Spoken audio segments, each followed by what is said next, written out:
O alcalde de Boiro, Xoán Xosé Dieste, recibía hai uns días no Concello os integrantes do Club Triatlón Boiro, despois de proclamarse en Vedra campións galegos de duatlón en categoría absoluta.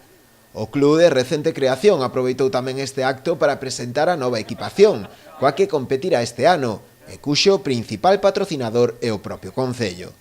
No apartado técnico, o equipo conta coa experiencia de Juan Carlos Brión.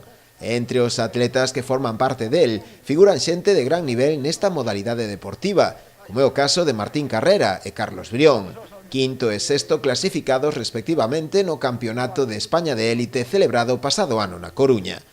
Dende o Concello existe unha aposta decidida por este deporte, cunha importante dotación económica, para facilitar así a posta en marcha do club e construir unha base sólida que nun prazo breve de tempo poida competir tamén a nivel nacional.